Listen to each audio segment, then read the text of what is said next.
So now on to our serious homeless problem. What could the state be doing better to help cities and counties deal with the problem with regard to shelters and social services, or any other ideas you might have? Yeah, homelessness has become a humanitarian crisis, a public health crisis, and increasingly a public safety crisis in Oregon.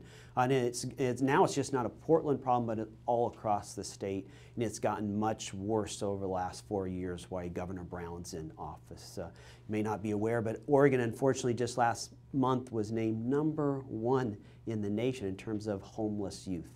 I have a plan to end homelessness in Oregon over the next 5 years by 2023. The first step we need to do is get people off the streets. I'll create 4,000 emergency temporary shelter beds right away. I feel strongly in Oregon that a tent or a sidewalk should no longer be anyone's home.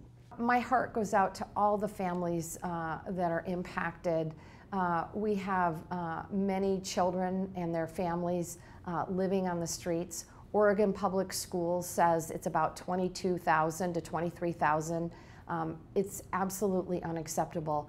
Everyone deserves a warm, dry, affordable, and accessible place to call home. The moment I became governor, I rolled up my sleeves. We've invested, since I became governor, over $300 million in affordable units, in preventing homelessness and rental assistance. That's necessary because the federal government has literally ripped the rug out from underneath our local jurisdictions in terms of funding affordable units. We have invested and created 14,000 units in the last 3 years. We've got some of those are under development.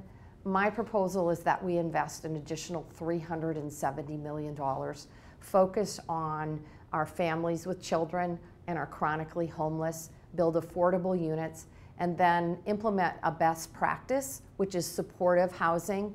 The only way we can get our chronically homeless off the streets is to provide what we call co-located services. So building a building, but making sure there's comprehensive mental health, drug and alcohol treatment, employment services, educational services, all co-located. This is a best practice, and my proposal is that we invest $20 million.